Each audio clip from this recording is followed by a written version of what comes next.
This is exciting to be able to get professional results like this using your CNC machine at home and the Prism style letters.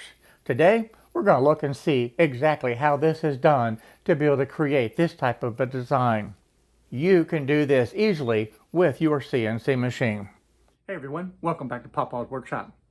In today's video, I want to talk about a little known icon that you find in the VCarve software, and it's the Prism lettering. People oftentimes don't even understand what the Prism letter actually is. Well, today we're going to talk about it, how to set it up, and look at some of the different fonts that you can use and experiment a little bit to be able to get some beautiful professional looking letters. This is the completed sign using the Prism letters. Now these letters are actually 7 inches tall, and this is about 18 feet long. Oh, and yes, the cougar over there, the logo on the wall, we painted that too. To install a sign such as this, granted, it's individual letters, but when you're dealing with a sign that's 18 feet long, accuracy is important. The blue tape at the bottom is actually the storyboard to help get the placement and to keep these letters straight. We space the letters out evenly. We use a double-sided tape to stick them to the wall itself, and you start in the center and work out to the right and complete the sign. And then you go back and work to the left again, starting from the center.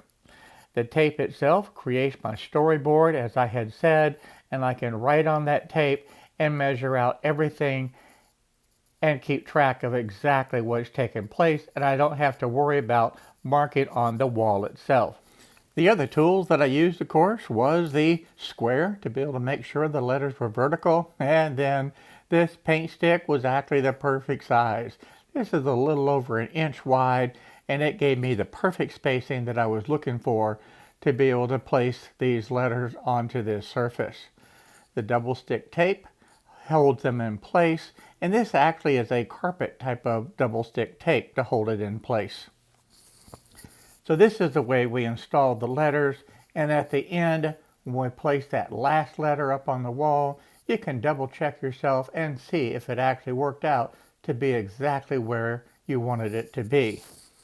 The camera doesn't really do these letters justice, because when you're actually in the building looking at these letters using that Prism style, it really stands out and really makes a big impression. The most exciting part in the end is pulling the tape off and seeing the finished results. I think that this actually looks amazing. The Prism letters is exactly what needed to be here, and I want to be able to show you now exactly how we created each of these letters to be able to create this sign. I'm using the glue and tape method to be able to secure this foam to the wasteboard. The glue and tape method is a perfect method to be able to secure this because you really don't want to use clamps. Clamps will damage the foam. I'm using the CNC for newbie VCarve to be able to set up this project. The foam that I'm using is actually 1 inch thick. And that's the important part. You need to have a thick material to be able to use the Prism style letters. Don't get discouraged. You don't need to have a machine this size to be able to create a project like this. If you have a small CNC machine, that's okay. Just cut the foam smaller, fit the letters into the foam block that you have available, and you can still create a sign just like this. Remember, these letters are only 7 inches tall, so it's easily done on any size CNC machine. I highly recommend using a dust collection system to be able to capture as much of the foam as you can, because it will create an awful lot of the foam dust that will be scattered everywhere. With the dust collection system, you're going to be able to capture most of this. You only need 2 different bits to be able to cut out a project like this. This is the profile bit that I'm using. This is a 1/4 inch end mill to be able to cut out the letters. I'm cutting down almost all the way through the material. I do not want to cut all the way through because I quite frankly don't want to damage the wasteboard. The foam itself is a very easy material to be able to work with. 2 passes is plenty to be able to cut this out with either bit, and a simple utility knife was used to be able to cut out the remaining of the letters.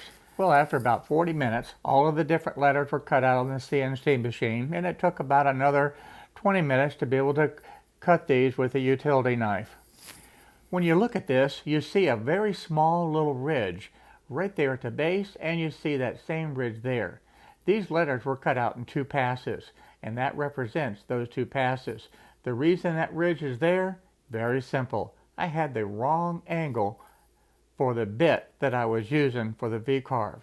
When I did this first job, I did not have a bit that was really large enough in my tool selection. So I went over to the router table and I found probably the oldest bit that I actually had in the tool chest. This bit is probably 50 years old if it's a day. And there is no writing on here that is legible. I didn't have any idea what size bit that it was, so I guessed at the angle, and that's a bad thing to do. So when you look at the results of the Prism letters that I cut out, you can see the fact that this angle was a little bit wrong. Well, I went ahead and ordered a bit. Now the bit that I'm using today is an actual 120-degree V bit, and I'm going to enter this bit into the computer and set it up so that it'll be able to cut the letters. I think we're going to get a little bit nicer looking letter this time. But what happens if you don't know the size of the bit that you have? Well, there's an easy way to be able to do it. I didn't do that. I just guessed. But let me show you an easy way to be able to determine exactly the angle. And what I want you to do is grab your bevel square in your shop. So what you want to do is loosen this just enough so it'll move just a little bit. And then we're going to place the bit right on this edge and slide it over. And then we'll move the bevel until it comes in contact with the blade. And take your time and make sure that you're accurate with this. Now this is a very old bit. It doesn't even really have a point here any longer, and it's in horrible shape. So right there looks good. So I'll tighten that back. We'll double check just to make sure that it didn't move. That looks pretty good. With the protractor, I'll just line that corner up right there in the center. And I can see that's about a 105-degree angle. So if you look at that in the protractor, we're going to get that lined up. So this old ancient bit is 105 degrees, a far difference from what I had actually keyed into the system. So I can change that and I'll probably get a better reading. By contrast, let's look at the brand new bit that I have, and we'll use the same technique and set this one up. So again, I'll loosen the square so that this will move. I'll put the bit down here.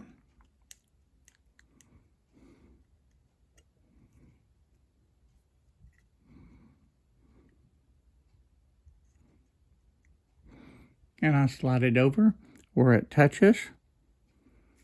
And then I'll tighten that. And then let me grab the protractor and let's look at this. I'll line it up right here and right there.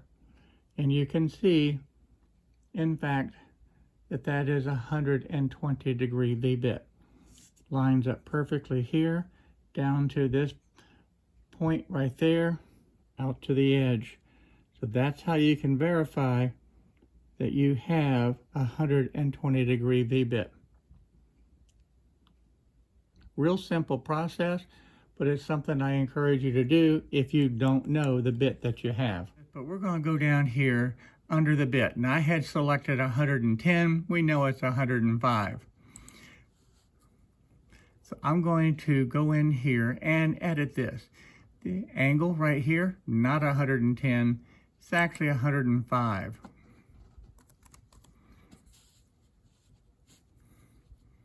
Everything else can stay the same, so we'll hit apply. And now that will be a 105-degree bit that I'll be able to use in the future perhaps, but I may just retire this bit. The more important thing that I want to do is be able to add this bit in. So I want to be able to come down here to the bottom where it says copy. So now I have a brand new bit that we're going to enter into this. And the first thing, of course, is I want to put in this information right here. So we're going to add in here a V-bit. Now this is a 120 degree V-bit, and this was 1 inch.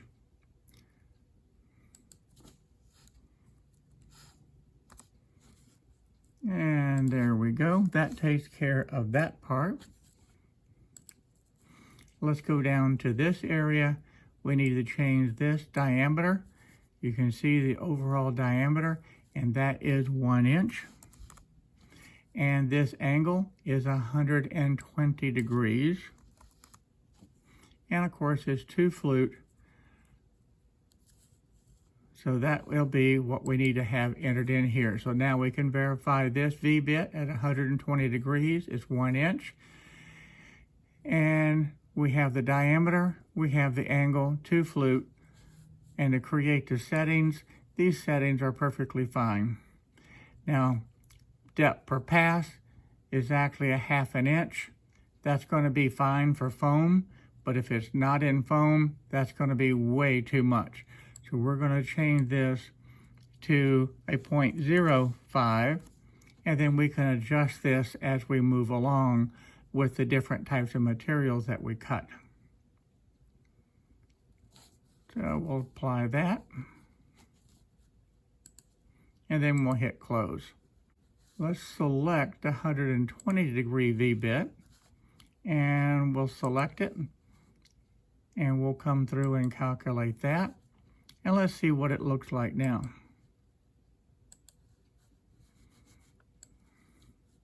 Just a slight change, but basically from 110 degrees or 105 degrees to 110 to 120, you're not going to see a whole lot of difference.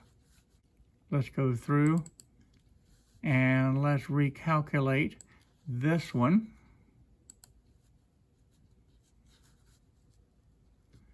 And we'll come through and reset the preview. See how a flat letter would look? Horrible looking letter. So let's reset everything, preview all the tool paths. Much prettier letter. That looks so much nicer. Prism letters are a beautiful letter. They really make the project stand out and look good, and I hope you'll give it a try. If this is the side view of the prism letter, you can see that that angle is creating the prism, and that's what you're trying to create with this. You need to have a wide bit to be able to do this. Recently, I set up a job with just a regular typical 90 degree V-bit, and to run that job, it took something like 20 hours to be able to run. But simply by changing the bit to a 120 degree V-bit, which it cut down the time literally down to less than an hour. So having a proper bit is very important. And what this does in the computer, when it knows the size of the bit, this bit will move right along the side and create that profile for that prism cut. It's a beautiful letter, and it's something that's very worthwhile to be able to do. Now, to be successful at this, you do need to have some fairly thick material. It's not going to work if you have some thin material. That's why today I'm using a 1-inch foam board to be able to cut out these letters. I want to start with a brand new file. This is going to be a single-sided file. The size of this on the x-axis is going to be 30 inches, and this is 16 inches tall, and it's 1 inch deep. So the thickness is 1 inch. And we're going to be using the inches. The 0 position is going to be on the material surface. And I'm going to use the bottom left-hand corner for my XY position. And everything else will be fine. When you look at the prism letters, I'm just going to select a letter right now. I'm just going to pick the letter G. And let's make this about 7 inches tall. That way we'll be able to see it. All right. So there's our letter. Now this is just a Times Roman simple letter that's being used. But what I want to point out to you is see how thin this area is and this area and these areas in this location all taper down to be a very small area. And that will make a difference on the Prism letter. Let's go over now to the toolpath and I'll show you what I mean. This is the icon that I want to talk about right here.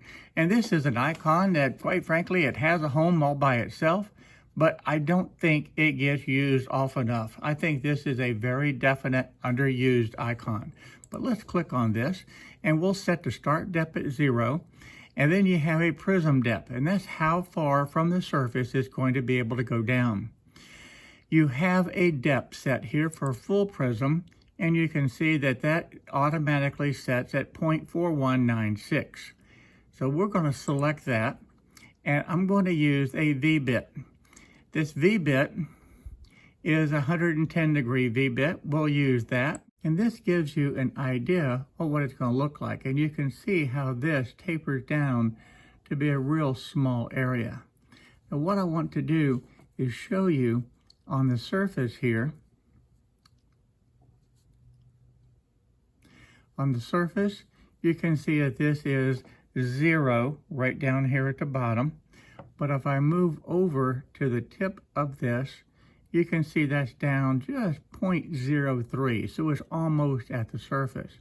But as you go down to the bottom portion of this prism, you're now down to 0.3843, so a little over 3/8 of an inch, or right at 3/8 of an inch. But over here, here's the difference. Look at this area right here at the peak of this, and that went down 1/4 of an inch. So you went from the surface down this path, and this is 1/4 inch below the surface. And then this should be the same distance, and basically it is. It's a negative 0.3974.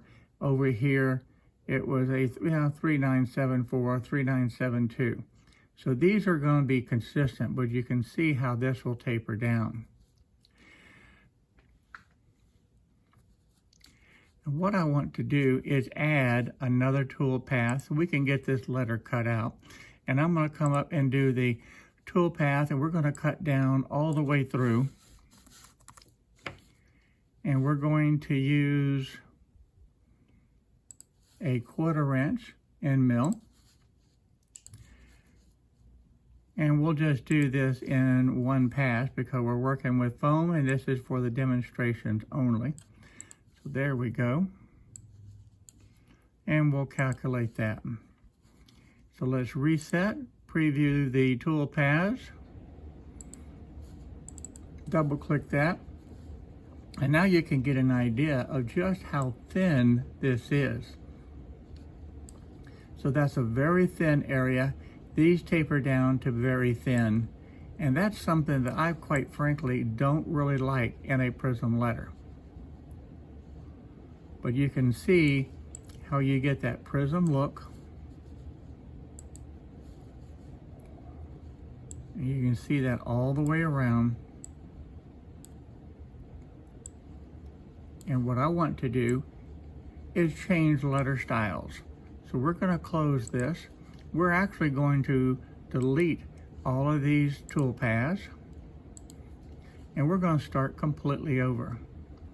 Let's go back over to our 2D drawing, and I'm going to come back up here, and we're going to find a font that has basically a consistent size all the way around. One of the ones that I have found that works real well is this one right here. This is the Seago UI semi-bold, and this has a consistent shape all the way around. So let's choose this. We'll close it. We'll go back over to our tool paths, and we'll do the same thing. And I want you to be able to see the difference.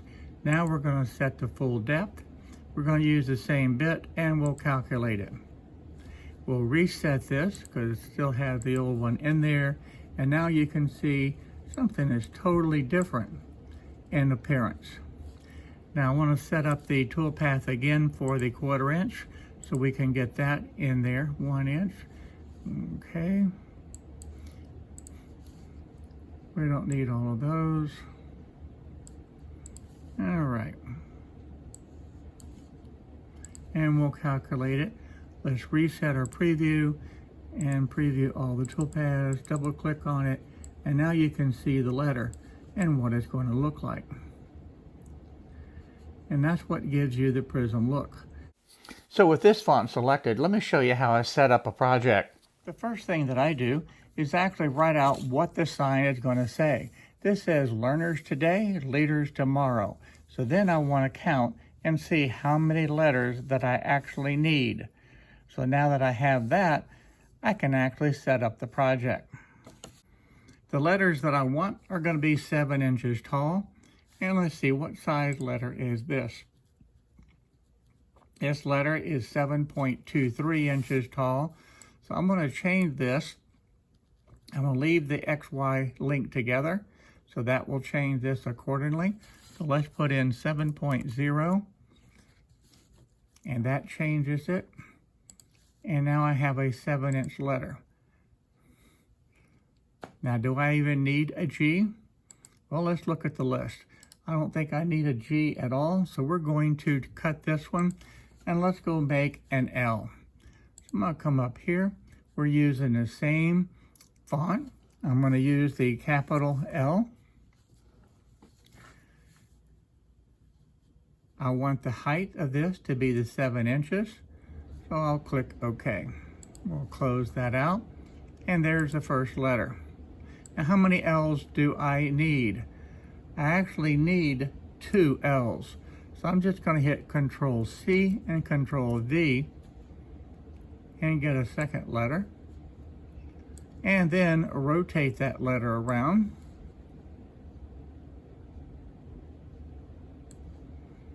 And I'll slide it right in there. I don't want it too close because I know that that bit is going to be cutting deep into it, and we'll look at that in a moment. The next letter is E. So let's go back to the text menu, and we're going to type in the letter E, and I want a capital E, of course. So there's my capital E. Again, it's 7 inches high, so we'll close it. And we'll bring that up here to this point. And how many letter E's do I need? Well, looking at my list, I'm going to need 4.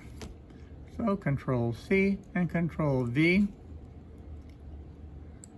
And that'll give me my second one. Control V. There's my third E. And Control V, and I'll get my 4th E. The next letter, let's see here. We'll go with the next letter of an A. So we'll get out of this, and we'll continue this process until I have all of my letters. My letter A, I'm going to actually need 3 of them. So I'll bring this down to the next row. I'll put that right here, and I'll hit Control C and Control V, and I'll move this over.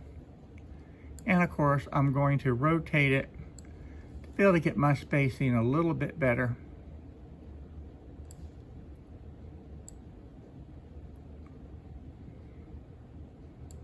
And that blade, I think that'll look good. And I need one more A. So Control V, and I'll bring this A over.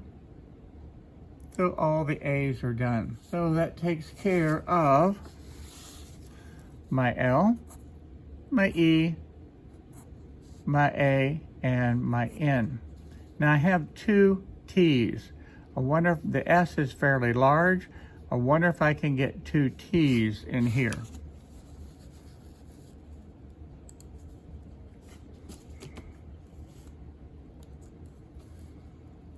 All right.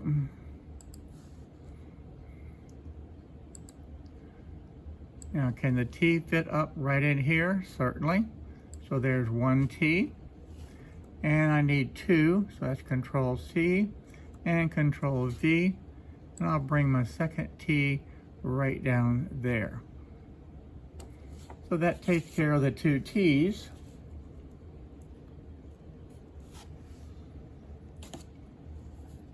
And I also need one W. I know I can fit a W in there. We'll put the W in there.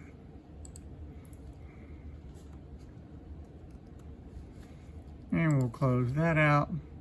We only need the one W, so we'll slide that over to right there. And I have just a little bit of space left over. And yeah, I might be able to get the Y in there. Let's take a look and see.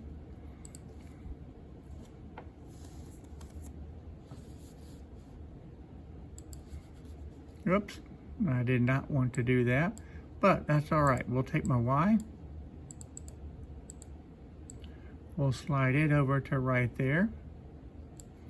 Now, let's see if we can get the W back in.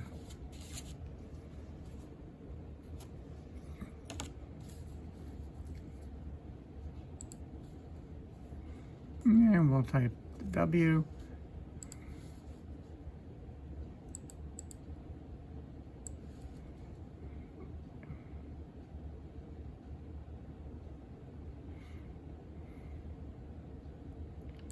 I think if we slide this over a little bit, we're going to be able to do it. Now remember, this foam is 30 inches wide by the 16 inches. If you have a smaller CNC machine and a smaller piece of foam, you're going to do the same type of process.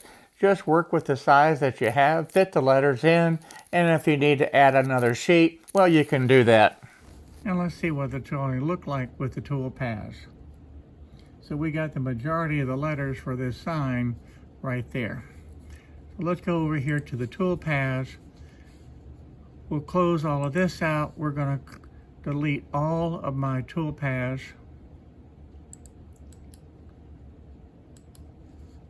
We're going to delete everything. We're going to start completely over, and we're going to look at the prism. We're going to start depth at 0. We're going to come down to the full prism, and of course we have to select all of our text. So there's going to be the full depth.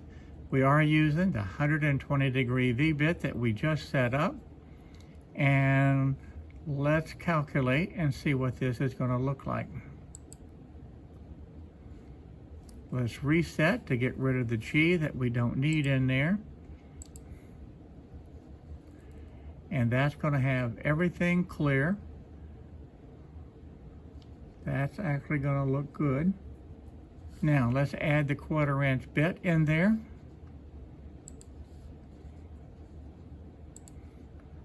And I don't want this to cut all the way through. I want this to cut down 0.625 of an inch. I don't want to cut into my wasteboard. I do want to edit this down to just 2 passes.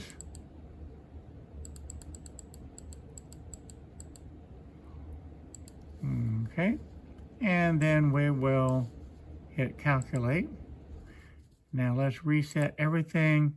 Let's look at all the different tool paths. And now that T looks good. The E will look good. There's no intersecting in here. So all these letters will look real good. So we can get most of our sign out of this one piece of the foam. And I'll set up another piece of the foam to pick up the rest of the letters. Now there's one thing I want to do to come back and change. Right here we selected that V-bit and I had the cut per path at 0.05. Well, we're cutting in the foam and I need to change that. You can select the edit menu right here, and I did this just a moment ago. I want to be able to cut this in 2 passes, and if I do this at 0.22. That'll do that in 2 passes, and that will take care of the foam. So I want to calculate that again, and then I want to reset everything, and let's take a look at it, and that is what it's going to look like. I think that's going to look really, really good. Now let's look as far as the depth. This is right at the peak, and that's 0.08 below the surface. And if we look down at this bottom edge, we are at the 0.625. So we're 5/8 of an inch down. So what I want to do is take this down just a little bit deeper on my profile cut. We'll go down to 0.7. I like that better. We'll edit these passes again down to just 2. Oops. What the heck? There we go. And then we'll recalculate it. And that looks good.